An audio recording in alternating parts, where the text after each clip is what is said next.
Gracias, Mariela. Hola, bienvenidos y muy buenos días. Hoy hablaremos de un asesino silencioso, pero calma, calma, que no cunda el pánico porque se puede controlar. Y lo más importante, se puede prevenir siempre y cuando usted tome en cuenta todas las recomendaciones. Empezamos Junta Médica.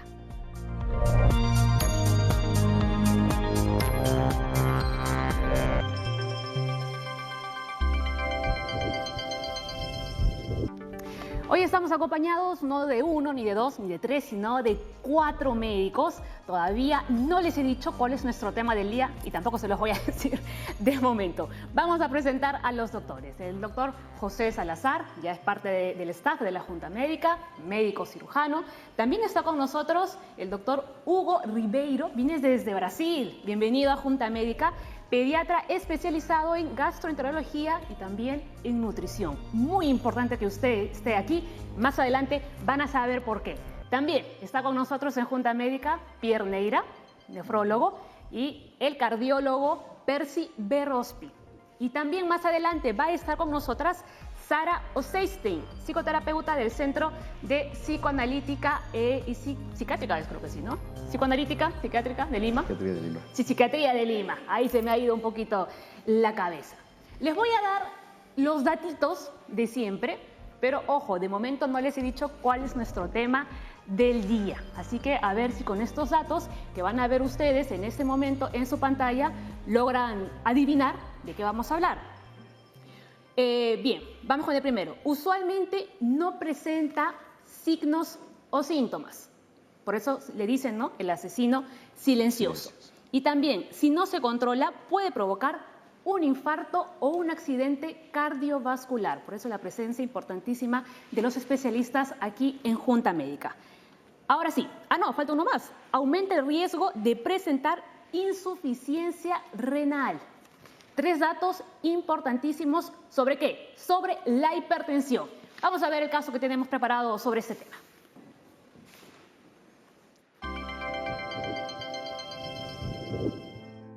Vengo acá a mi casa, me eché a mi cama y comencé con los dolores en el pecho. Me dijo, no aguanto, le digo, 3, 4 de la mañana. Me han llevado de nuevo al hospital.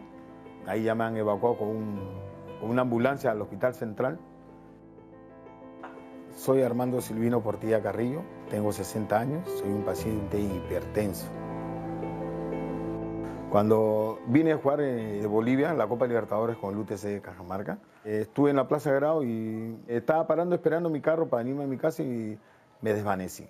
Al final seguí con mi vida normal, seguí jugando fútbol a nivel profesional. Me vine acá a mi casa y mi hijo, que había venido por primera vez de vacaciones de su estudio de medicina, es el que me dice, papá, ¿qué tienes? No, me duele el pecho, le digo. ¿Te han golpeado? No, le digo. Se asustó, se metió a su cuarto, sacó su estetoscopio, me examinó y me llevó al hospital. Me detectaron que estaba sufriendo un infarto. Cambió bastante mi día diario, porque así era normal. Yo siempre he sido tranquilo, no me gusta mucho tomar, pero sí bailar como trompo ni hablar. Y he seguido y sigo jugando hasta el día de hoy de fútbol. Me dicen que es un caso raro, es un caso atípico. El doctor Marcos también dice, mamá, Marco, le digo, ya, mis Armando me revisó, sí, Armando, tienes que tomar esta medicina 6.25, hipertenso por el tabaquismo. A veces sentía mareo, a veces, ya, serán pues tan arriba los triglicéridos, ¿qué será? Pero no le tomé atención hasta que me pasó el expediente del infarto al miocardio agudo. Eso es por el tabaquismo y por la hipertensión que nunca me había controlado. Muy bien, ya está conmigo el cardiólogo Percy Berrospi. Doctor, yo quiero que ustedes me explique, o usted mejor dicho, ¿no?, realmente qué es la hipertensión o la presión arterial alta. Porque si usted le dice a una persona qué es, seguramente dice, sí, yo sé lo que es, cuando quizás mi presión está más de 13 o 14. Pero exactamente qué pasa en nuestro cuerpo, en nuestro organismo, para que se dé la hipertensión. Gracias, Paulita. Claro que sí. Probablemente si nosotros entráramos a definir la enfermedad, tendríamos que hacer una disquisición muy larga que no tendría mayor interés. Creo yo que para los fines de poder conversar adecuadamente esto, podríamos restringir la definición de momento a saber cuáles son los niveles de presión arterial sobre los cuales nosotros hacemos el diagnóstico de hipertensión. Habrán visto ustedes que clásicamente cuando hablamos de presión arterial mencionamos dos números. Esos dos números, uno de ellos se refiere al momento en el cual el corazón está bombeando. Esa es la presión sistólica. El número que está abajo es el momento en el cual el corazón se está relajando y cogiendo sangre para volver a bombear. Esa es la diastólica. Los valores de presión normales que deberíamos tener en cada uno de esos eventos no deberían superar 140 milímetros de mercurio para el caso de la presión sistólica o conocido como máxima y 90 milímetros de mercurio para el caso de la presión diastólica o mínima. Sin embargo, acá te quiero hacer una precisión. Esa es la definición que sirve para la gran mayoría de los pacientes, pero no es aplicable a todos. Hay dos consideraciones acá que deberíamos tener. Si los pacientes tienen alguna enfermedad preexistente, estos límites, estos valores pueden ser menores, pueden variar. Y la otra cosa, que estos valores deben ser obtenidos, la forma de obtener la presión arterial cumple ciertos requerimientos. No es lo mismo tomarse la presión luego que te han asaltado o has discutido, a hacerlo bajo los parámetros con los cuales debe ser definido. Doctor, ¿la presión es igual en hombres y en mujeres, los valores que usted está comentando? Sí, en realidad estos valores son universales, pueden ser aplicados para cualquier sexo. Donde van a cambiar las definiciones es si existe un rango de edad diferente o si existen enfermedades que están acompañando a la hipertensión. Exacto, muy bien. Doctor, acompáñeme a ver el dato número 1. Cuanto más alta es la tensión arterial, mayor es el riesgo de daño al corazón y a los vasos sanguíneos del cerebro y los riñones, ¿no? Hablamos del corazón, ¿no? Del sistema cardiovascular, y por eso está usted aquí conmigo. ¿Cuáles son los daños que puede generar la hipertensión? Cuando empezaste el programa, usaste una palabra que es muy adecuada, es el asesino silencioso. Dividamos esto en sus dos componentes. Asesino. Asesino, ¿por qué? Porque es la principal causa de muerte que pudiéramos tener los pacientes a nivel cardiovascular. Ahí estamos hablando cerebro, corazón, riñón. Y efectivamente, está plenamente demostrado, y eso es algo que nuestros pacientes deberían de saber, que cuanto más alta es la presión por encima de los límites, definitivamente van a tener un mayor riesgo de presentar todas las complicaciones que han sido enumeradas. ¿Para qué me sirve esto? Me sirve para enfatizar y decirles a los pacientes que no es que esté un poquito más alta. Ese poquito más alta de lo normal definitivamente ya está conllevando un mayor riesgo de que este paciente fallezca. Es un peligro ya. Definitivamente. Y muchas personas no le toman la importancia de vida. Definitivamente. ¿No? Como usted dice, ¿no? Es un poquito nada más, ¿no? Pero ese poquito marca la diferencia. ¿Qué dicen los doctores de la Junta Médica? No, totalmente de acuerdo con el doctor. Es una enfermedad, como bien se dice, silenciosa, y es una de las principales causas de mortalidad. Pero yo quiero enfatizar dos cosas en principal, y no sé si nuestro cardiólogo va a coincidir conmigo. El 20% de la población mundial padece esta enfermedad, pero lo más resaltante siempre es que la mitad lo desconoce.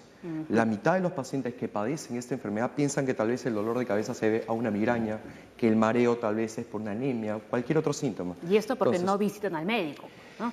Porque confunden los síntomas. Entonces, si tú tienes la mitad de la población que no entiende bien la enfermedad, obviamente el tratamiento va a ser inadecuado. Y una segunda cosa que es muy importante, que mayormente, por lo general, una persona relaciona hipertensión, entonces inmediatamente nos imaginamos al papá mayor o al abuelo, pero nada que ver. Se ha estado viendo que hoy en día la hipertensión se presenta cada vez en menores grupos etarios. ¿Por qué? Las condiciones de vida, la obesidad, la ingesta, el sedentarismo, muchas cosas involucran que cada vez se presente en pacientes de menor edad. Así es, José, y ahí no considero que es muy oportuna la intervención ahora del doctor Ribeiro, porque como dice José, se está viendo ahora hipertensión en niños también. ¿Y esto a qué se debe? Ese es un fenómeno cada vez más frecuente.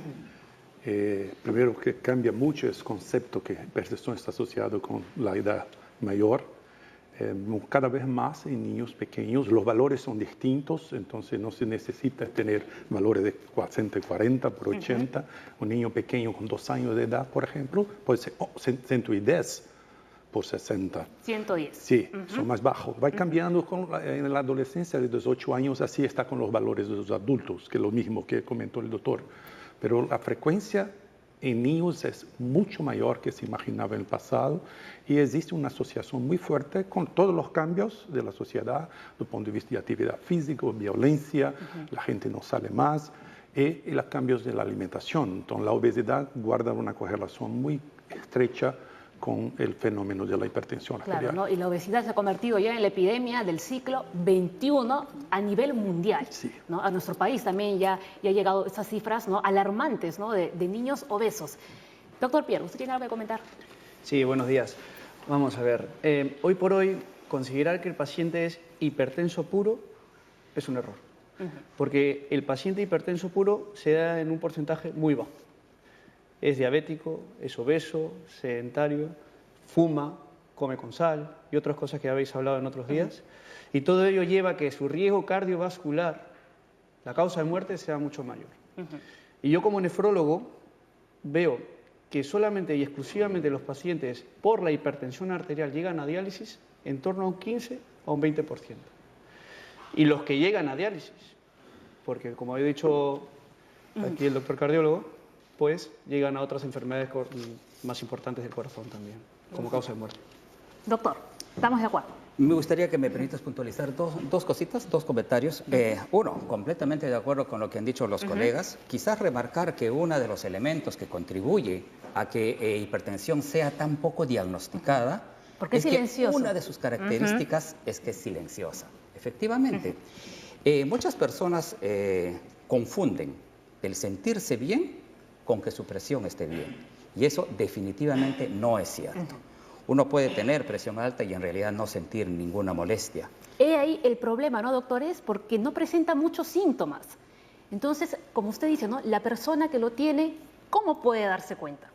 Bueno, parte de lo que uno tiene que hacer es enfrentar cuáles son las condiciones del entorno de este paciente y saber que incluso uno debe ir al médico para seguir estando sano. Entonces, una parte y una conducta de una evaluación rutinaria de la salud debiera ser una práctica general y difundida. O sea, doctor, deberíamos incluir que nos midan la presión una vez al año siempre que vayamos al médico, ¿no? Porque eso es algo que un niño, por ejemplo, cuando va al pediatra, nunca se lo hacen, ¿no? Claro, pero no solamente en hipertensión, en realidad en todas las enfermedades hoy en día la medicina está enfocada en no tratar, sino prevenir.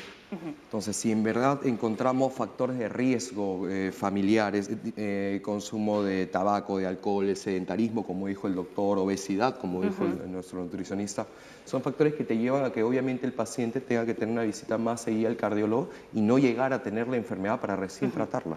Entonces, Porque obviamente, eso es lo importante, ¿no? La intervención se puede prevenir. Y como dices tú, no hay que llegar a que la tengamos, ¿no?, para tratarla, sino que se puede prevenir totalmente. Pierre, rapidito antes de irnos a la pausa. Mira, los mejores modelos sanitarios que existen a nivel mundial no se basan en tratar, sino prevenir. El cribado, que una persona, como bien ha dicho el doctor, si tenga, aunque se sienta bien, debe ir al médico, tomarse una tensión arterial.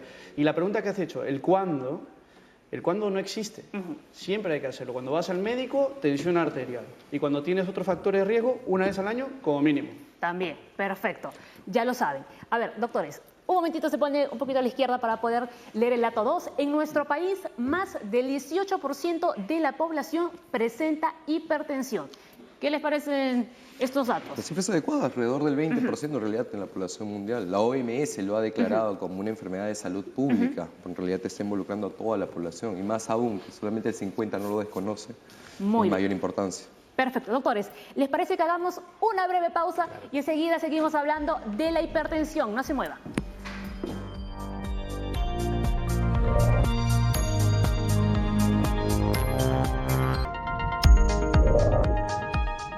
Estamos de vuelta en Junta Médica. Les recuerdo que estamos en vivo, así que envíenos sus consultas a las redes con el hashtag hipertensiónJM. Aquí ven, ¿no?, un grupo selecto de doctores que van a poder responder todas sus dudas. Ahora hemos hecho un cambio, ¿no? Hemos mandado al cardiólogo ahí a la esquina, a su sitio, porque el doctor Neira está con nosotros para hablar sobre las complicaciones, porque el riñón también se ve afectado cuando hay hipertensión en nuestro cuerpo. Antes de empezar a hablar sobre el tema, vamos a leer este datito. El primer órgano en sufrir daño grave ante la presión sanguínea elevada es el riñón. ¿Y por qué? ¿Por qué se da esto? A ver, la hipertensión arterial tiene como órganos diana 4 básicamente, agrupados: cerebro, riñón, corazón y vasos sanguíneos. Y puede ser la potencia de la enfermedad tan igual en cualquier órgano como puede ser el cerebro, el corazón o el vaso sanguíneo como el riñón. Pero el riñón, ¿qué característica tiene? Que lo puedo medir. Por ejemplo, si una persona tiene una alteración en los vasos sanguíneos, a menos que sea una prueba muy potente, podré medirlo, pero el riñón es muy fácil de medir con una prueba de sangre, una analítica. Y cuando ya se ve proteínas en la orina, proteinuria, quiere significar que ese riñón como órgano ya está dañado. Ya está fallando. Ya está fallando. Ahí tenemos una imagen, ahora para que lo puedas Exacto. explicar mejor. Bueno, esto es un esquema, un dibujo de lo que viene a ser los órganos de los riñones, ¿no? Como sabemos, renales. tenemos dos riñones. El riñón derecho está discretamente más descendido que el riñón izquierdo. ¿Por qué? Porque tenemos un hígado que va a hacer que baje, ¿de acuerdo? Va a tener una arteria que le va a traer todos los nutrientes para que este órgano se pueda nutrir, y cuando este órgano ya está nutrido, pueda drenar todo lo que hacia el sistema venoso. Y por este tubillo que vemos aquí es el uréter, por donde va a drenar la orina ya formada. O sea, ¿qué cosa es el riñón? Porque unas personas se preguntarán, ¿qué es el riñón? ¿Para qué me sirve? ¿Dónde lo tengo? Pues el riñón es un filtro. Y no solamente es un filtro que te va a filtrar la sangre para que puedas tener la sangre otra vez renovada, limpia, sino que te va a generar hormonas, te va a generar vitaminas que son necesarias para la vida diaria. Además, va a hacer que la sangre no sea ácida. ¿Cómo es eso que la sangre no sea ácida? ¿Por qué? Porque los líquidos pueden ser ácidos como el limón y lo contrario es alcalino, como la leche. ¿De acuerdo? Y la sangre es tirando neutra. Y el que se encarga de todo eso es el riñón. ¿Y qué pasa con nuestro riñón cuando una persona está con hipertensión? Deja de funcionar. Deja de funcionar. Baja progresivamente el filtrado glomerular. ¿Qué cosa es filtrado glomerular? Porcentaje de función renal. Nosotros lo podemos medir. Entonces sabemos que una persona cuando nace, teóricamente, tiene un 100% de función renal. Pero así como uno envejece, se te fastidia la rodilla, se te fastidia la cadera con edad, también existe un envejecimiento del riñón. Ahora, una consulta, doctor Neira. Cuando ya se ha fastidiado, cuando ya se ha dañado el riñón, ¿ya es irreversible? En la mayoría de los casos sí. ¿Para qué te voy a mentir? Cuando una persona llega a mi consulta como nefrólogo, ya está a un 30% de función renal, más o menos. Ahí vemos, creo que es una prueba esta.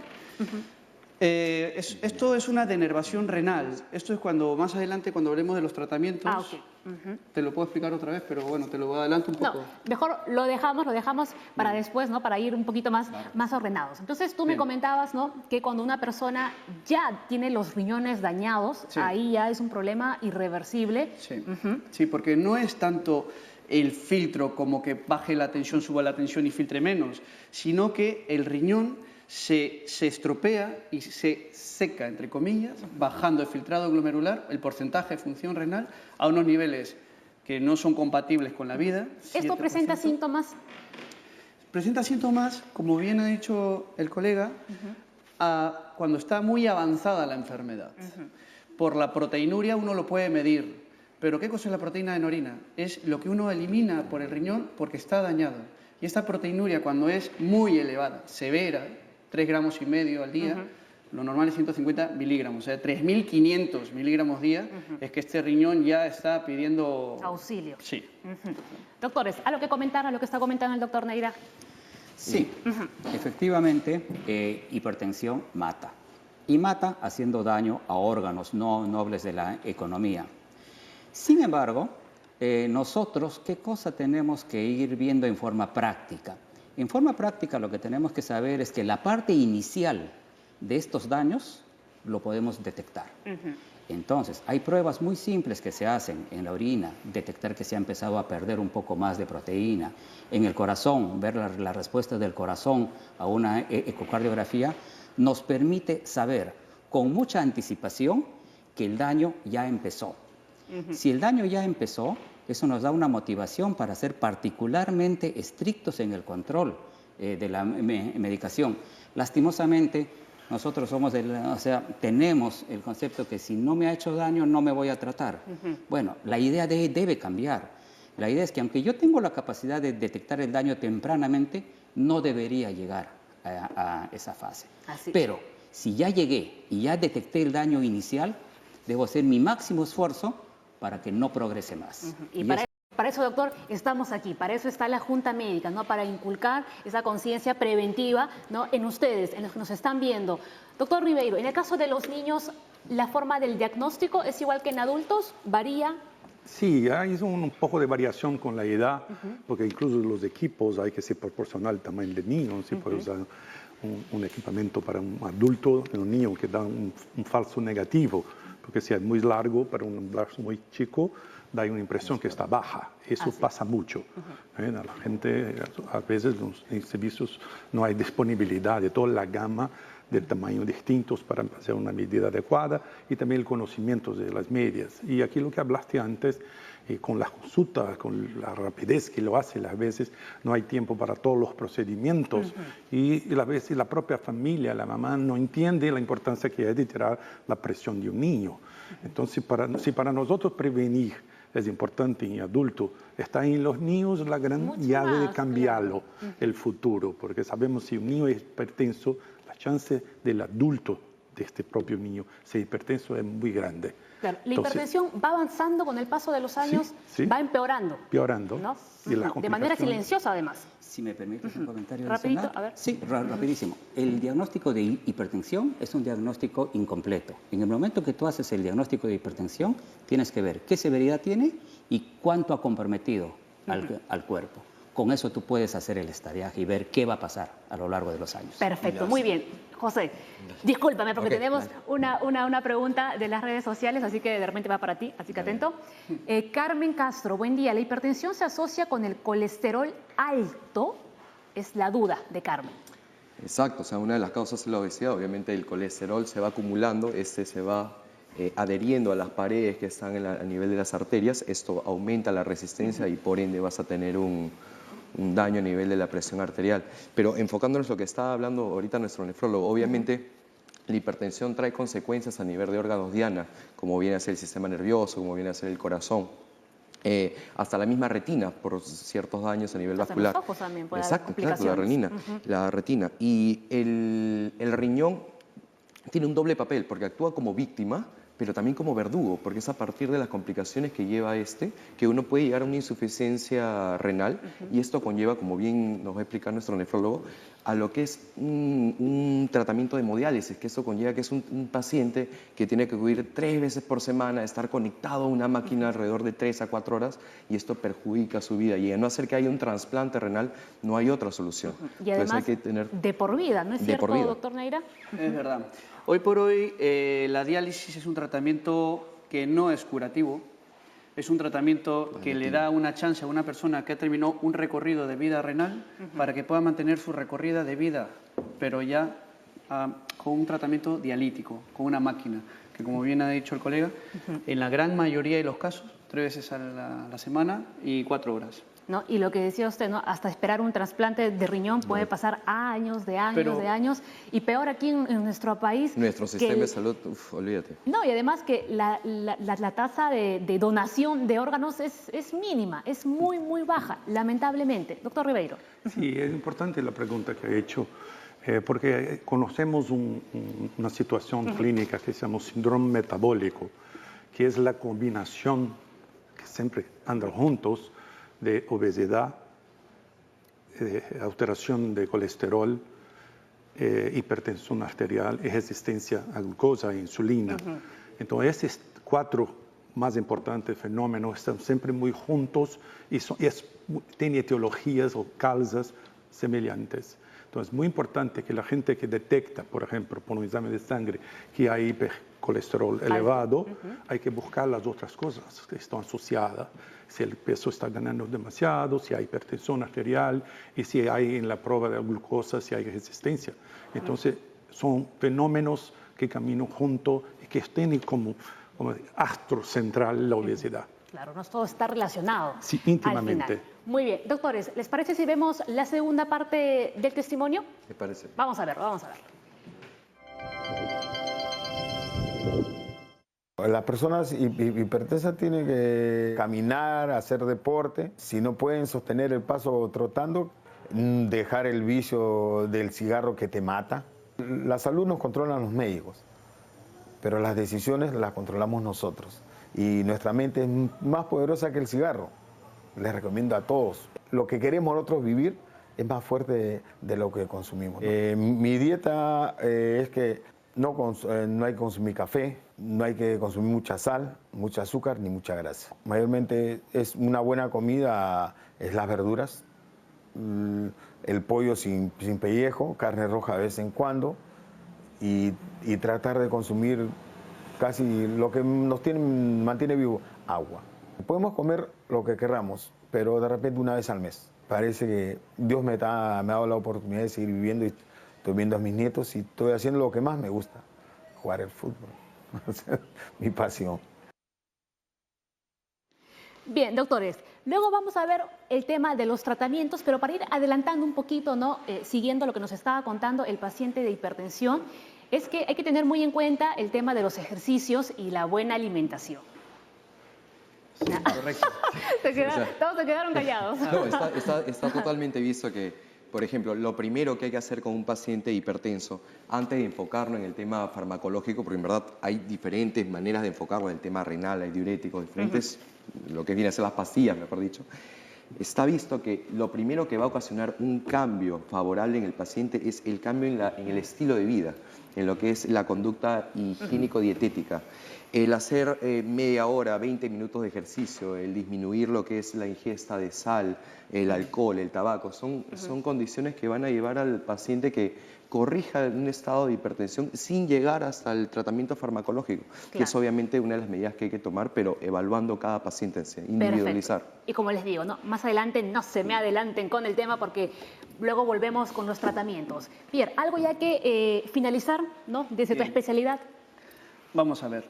La hipertensión arterial sumada al riñón, como hemos dicho, causa un deterioro de la función renal y ese deterioro en muchos casos es rápido, pero el paciente tiene que saber que si toma la medicación, hace las medidas higiénico-dietéticas, el descenso del filtrado glomerular, en vez de ser así, será poco a poco, poco a poco. Y como nadie es eterno, el día que nos vayamos será por edad y no por problemas del riñón. Exacto, ¿no? Siguiendo tratamiento y siguiendo las medidas higiénico-dietéticas. Porque un porcentaje hace el tratamiento y otro gran porcentaje hace la persona. Exacto. Ahí sí que ya lo sabe, jalón de orejas, ¿no? A los que piensan que la medicación es milagrosa, ¿no? Que lo es todo. La pastilla mágica no existe. Muy bien, la pastilla mágica no existe. Hacemos una breve pausa, pero les vuelvo a recordar, estamos en vivo. Envíenos sus consultas a las redes sociales con el hashtag hipertensiónJM. Ya regresamos.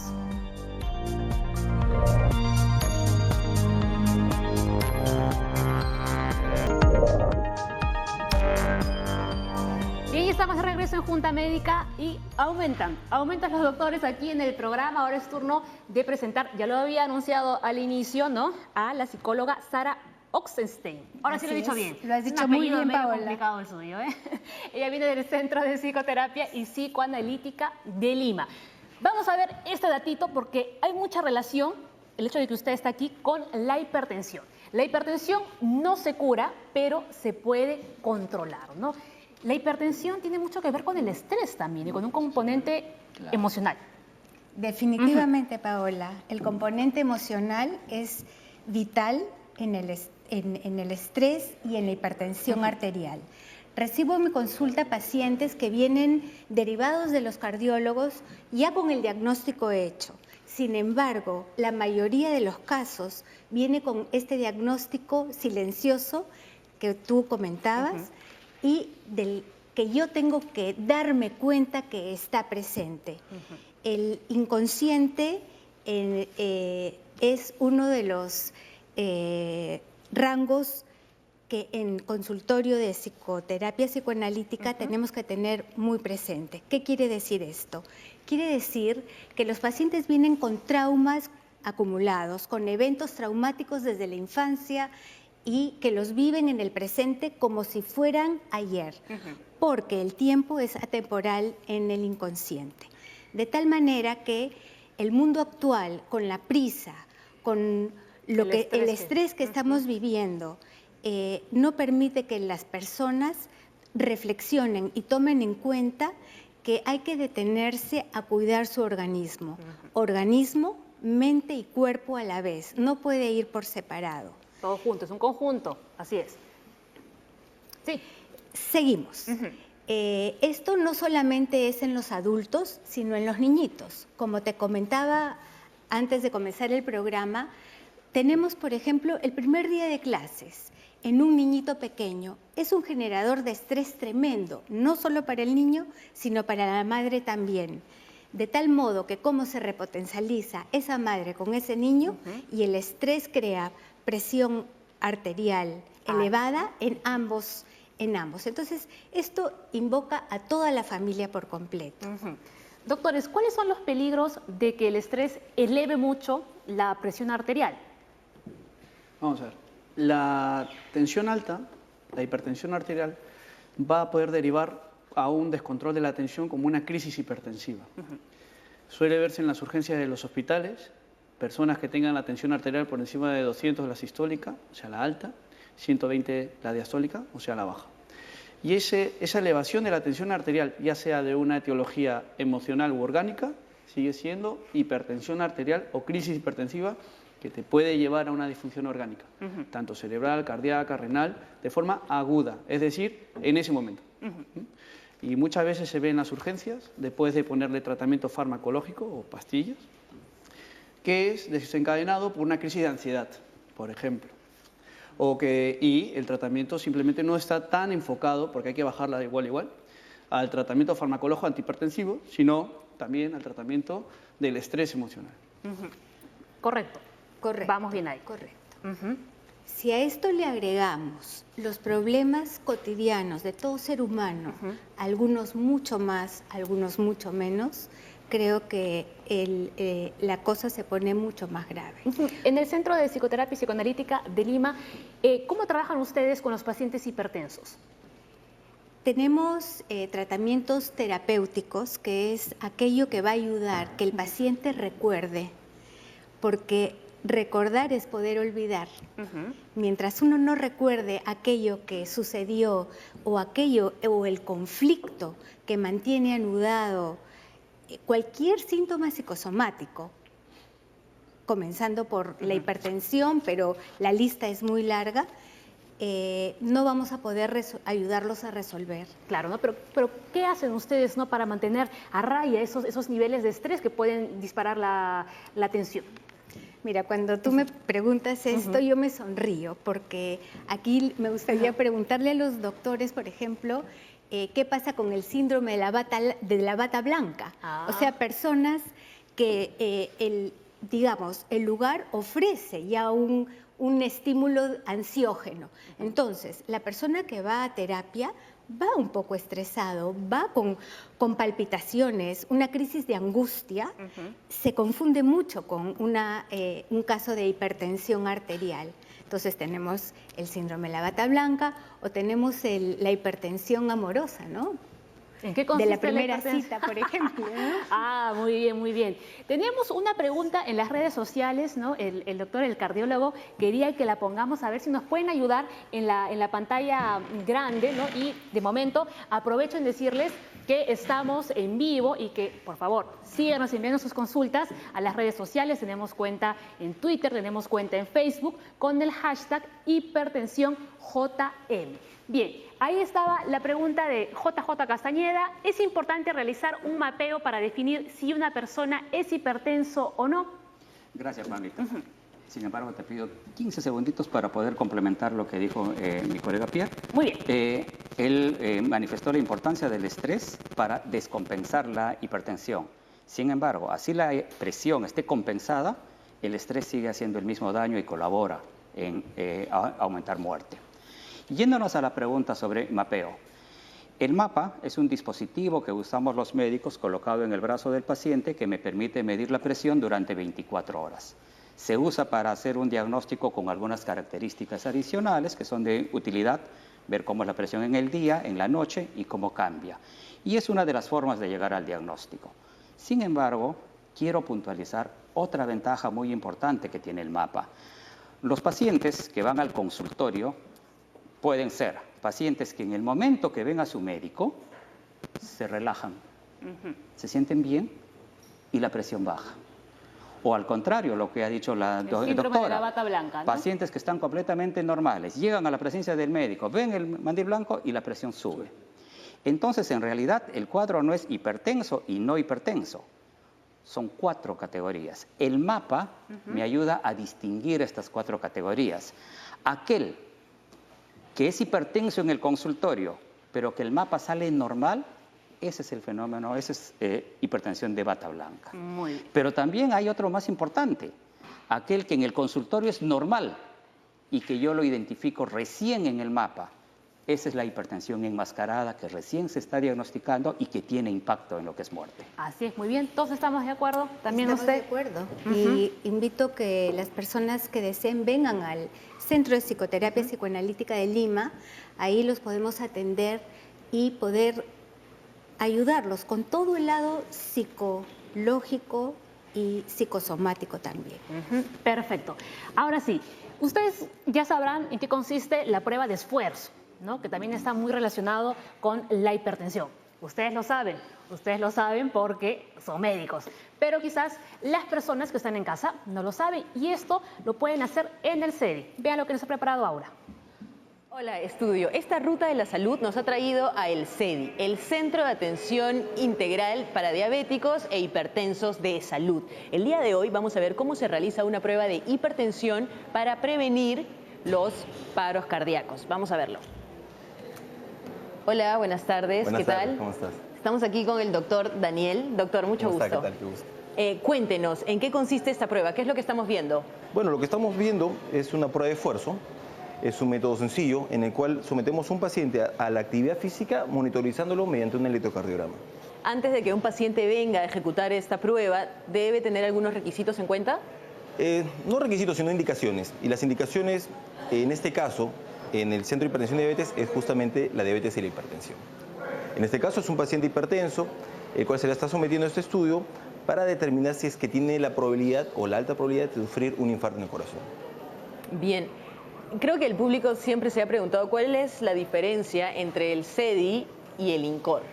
Bueno, el CEDI lo que hace es netamente la prevención. ¿Y en qué consiste la prevención? De que estos pacientes, ya sean hipertensos y diabéticos, sufran un infarto al corazón o un evento cardiovascular. Doctor, y ahora, ¿nos puede explicar un poquito qué es lo que tenemos en la pantalla? Esto es un electrocardiograma. Durante la actividad física del paciente, lo que estamos viendo aquí son los latidos del corazón y mediante este examen y mediante el estrés que estamos sometiendo al paciente podemos observar, en el caso de que tuviese un problema cardiovascular, algunas alteraciones en unos segmentos del corazón. Si pudiéramos detectar una arritmia, ¿cómo es que debería verse en pantalla? Justamente la arritmia quiere decir pérdida del ritmo. A sin ritmo, pérdida del ritmo. Entonces, lo que veríamos aquí sería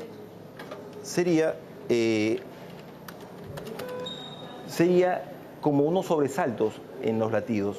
O sea, el corazón, cada uno de estos es un latido normal, pero cuando es un latido anormal o una arritmia, eso se va a ver de forma dispareja. Y mientras la paciente va realizando estos ejercicios, ¿le van midiendo la presión con estos elementos? Así es, justamente lo que también vemos aquí es cómo se altera la presión arterial durante la actividad física. ¿Y la caminadora va a ir aumentando la velocidad? ¿Por cuánto tiempo se realiza esta prueba? Hay protocolos y dentro de esos protocolos cada paciente tiene un determinado protocolo. En este caso es un protocolo de Bruce y lo que estamos viendo es que la paciente ya está en una fase de recuperación y esto pues ha tenido poco a poco, va aumentando la velocidad y también va aumentando la pendiente. Bien, después de estas pruebas o exámenes que se realiza el paciente, ¿existe algo más? ¿Hay alguna otra prueba? Por supuesto, no solamente se basa en la prevención, no solamente se basa en hacer pruebas de esfuerzo, también hay estudios como el electrocardiograma de base o los ecocardiogramas. Bien, ¿y cómo está nuestra paciente, doctor? Nuestro paciente ha ido por suerte muy bien, la presión está controlada, está yendo acorde con la actividad física que realizó el paciente y está bajando paulatinamente. No hemos visto ninguna arritmia y sobre todo los segmentos que son para determinar, algunos segmentos que son para determinar si uno va a sufrir un infarto o no, han salido normales. Bien, doctor, muchísimas gracias. No, de ¿Algún nada. consejo que le quiera dar a los televidentes Claro, para ir despidiéndonos? por supuesto. La base de la prevención es hacer actividad física de forma frecuente y comer lo más saludable posible. Bien, muchísimas gracias, No, un nada, placer. pues. Estudio, vamos de regreso con ustedes. Hasta otra oportunidad. Muy bien, agradecemos a Aura, ¿no?, y al doctor Bolaños, que nos ha dado este mensaje sobre la prevención importantísimo. Estas pruebas de esfuerzo, qué buenas son, ¿no? A la paciente le damos un 20 porque estaba muy bien. Bueno, las pruebas de esfuerzo básicamente tienen cuatro indicaciones. Quiero ver qué tal condición física tiene ese paciente. Quiero ver si le está llegando la cantidad de oxígeno que le hace falta a su corazón. Quiero ver si está funcionando rítmicamente. Y quiero ver cómo responde la presión durante el ejercicio. Esa es la carga hipertensiva. Se la puedo hacer en dos momentos. Cuando todavía no tiene el diagnóstico de hipertensión y la carga hipertensiva me sirve para yo poder sospechar si el paciente es hipertenso o no. Y la puedo hacer cuando el paciente ya es hipertenso. En ese caso, pone como requisito que la presión esté controlada antes de entrar a la prueba. Sí es una prueba útil. Muy útil. ¿Algo más que comentar, doctor? El doctor Ribeiro. Sí, A ver.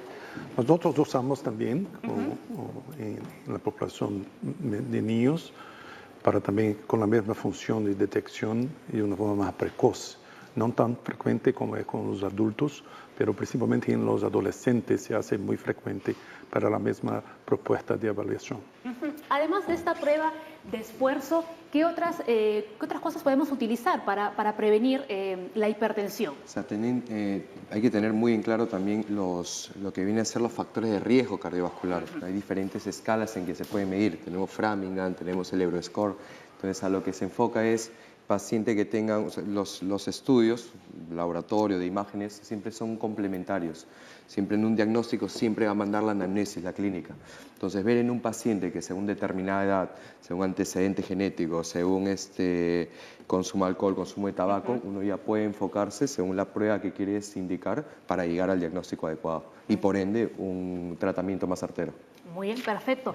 Antes de irnos, una conclusión, ¿no?, desde tu especialidad. Paola, los conflictos son inherentes al ser humano. No hay persona que no tenga problemas y conflictos. Y lo que yo recomendaría es que si la persona se da cuenta que tiene un problema, que acuda al médico, que están los médicos, está la ayuda psicoterapéutica también.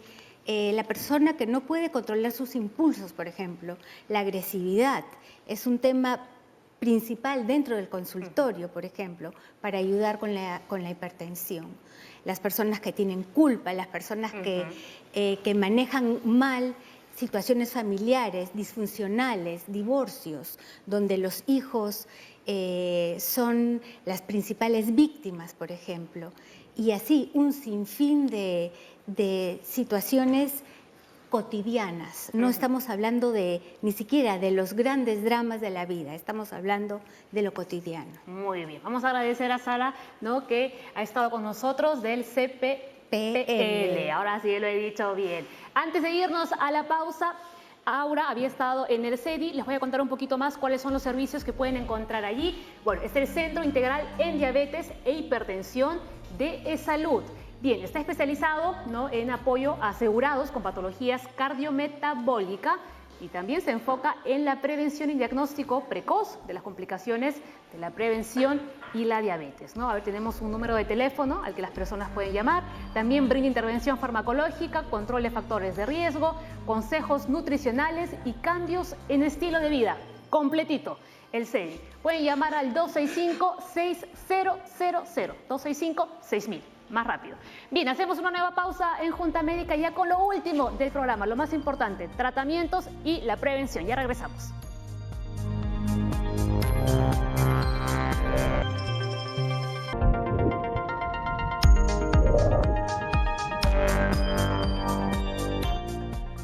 Bien, vamos con lo último del programa y qué obedientes son ustedes porque les digo que manden sus consultas para que los doctores puedan responder y lo hacen. Perseo dice, ¿qué alimentos empeoran el proceso de aceleración de hipertensión arterial? ¿Qué alimentos deberíamos impedir? ¿Qué cuidados debemos tener con los niños sabiendo que tienen padres hipertensos? Se despachó bien este usuario. A ver. Bueno, a nivel de los adultos, que puedo comentar algo, y nuestro especialista a nivel de los niños lo va a aclarar. Obviamente los alimentos que más van a contribuir a que la presión suba es obviamente lo que esté elevado en cantidad de sal. Pero no solamente en elevaciones, también vemos que si hay una deficiencia a nivel de de potasio, magnesio, también vamos a encontrar lo mismo. Alimentos como el alcohol también van a subir la cifra de tensión arterial. Y no solamente, no solamente alimentos, también hay fármacos como los antiinflamatorios, pastillas que uno toma comúnmente ante un dolor, un golpe. Sin prescripción médica además, ¿no? Eso también, y eso va a elevar también la incidencia de tener un cuadro hipertensivo. Y a nivel de los Doctor niños, Ribeiro, en el caso de los niños, ¿qué alimentos deben consumir para evitar, por ejemplo, la hipertensión, teniendo en cuenta además que sus padres también son hipertensos, en el caso de que ocurra así? La gran dificultad de implementación de una dieta adecuada en niños es la familia. Es muy difícil implementar una dieta adecuada cuando la familia no come de forma adecuada. El ejemplo es fundamental para se establecer una dieta adecuada. La idea que hoy defendemos es que la dieta global, donde se come de una forma muy variada, es la forma mejor de se implementar hábitos saludables.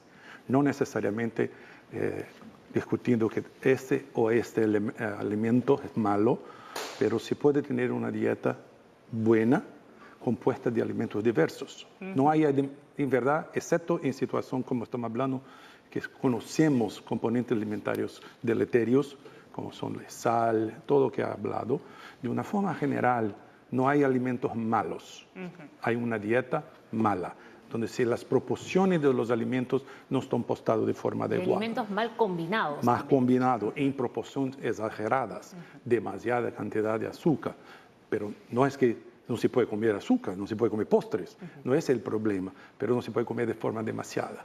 Y cuando se está enfermo, ahí ya hay otra vaina y ahí tiene que hacer restricciones alimentarias específicas. Pero nosotros nos preocupamos mucho más de cuando está implementada o está posta la hipertensión, es cómo que hacerlo para que no suceda. ¿Qué podemos hacer para prevenir?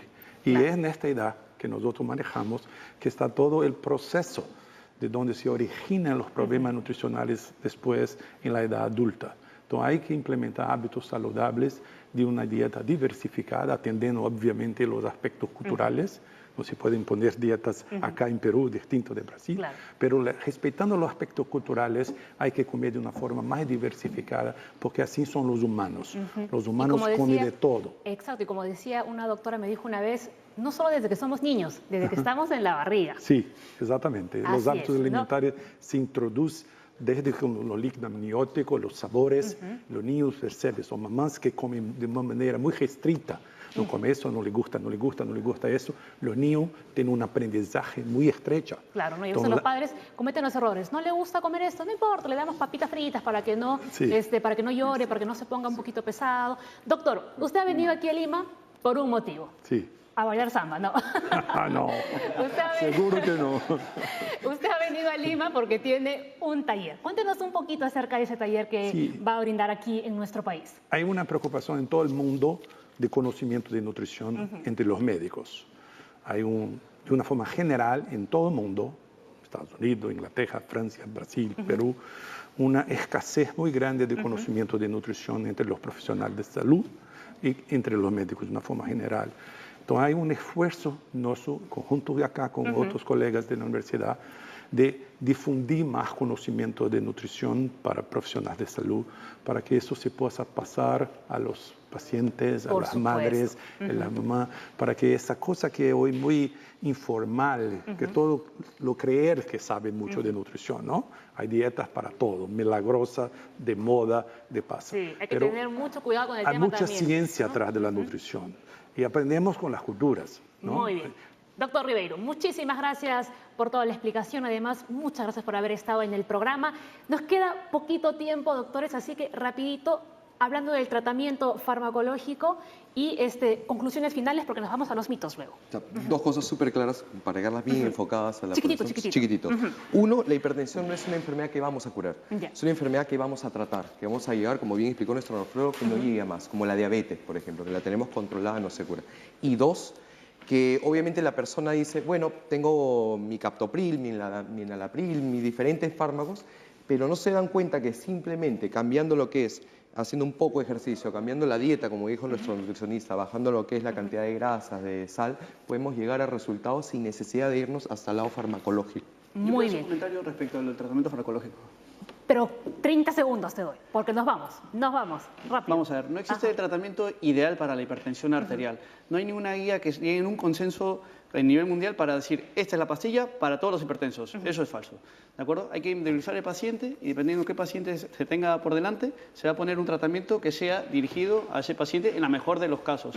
Y hoy por hoy las guías europeas de hipertensión no están tratando a la hipertensión con un solo fármaco, sino ya inicio con 2 fármacos. Una persona que tiene hipertensión, doctor, usted que es cardiólogo, puede ingerir la cantidad que quiera que no tiene hipertensión también, Definitivamente no. La sal va a hacer daño, seas hipertenso o no. El hecho que estés tomando el tratamiento no le quita el daño que te puede hacer la sal.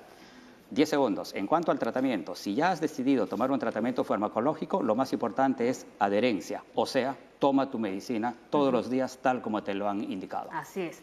Y vamos con el siguiente mito, ese ya lo dije, el de la sal. Vamos con el siguiente, es falso. Los medicamentos nivelaron mi presión arterial, así que puedo dejar de tomarlos. Falsísimo, falsísimo, ¿no? Y al tercero, a ver por favor, la hipertensión es una enfermedad solo de adultos, con la presencia del doctor Ribeiro y hemos dicho que es totalmente falso. Bien, doctores, gracias por haber venido al programa. Un programa ha sido muy ameno. Hemos hablado de la hipertensión. La verdad que agradezco mucho la presencia de los doctores, ¿no? Cada uno con su punto de vista, desde su especialidad. Esto es La Junta Médica. Nos vamos. Mañana hablamos del síndrome de Down. Nos despedimos. Se quedan con Jaime Lertora y a lo grande. Chao. Gracias a Motivos.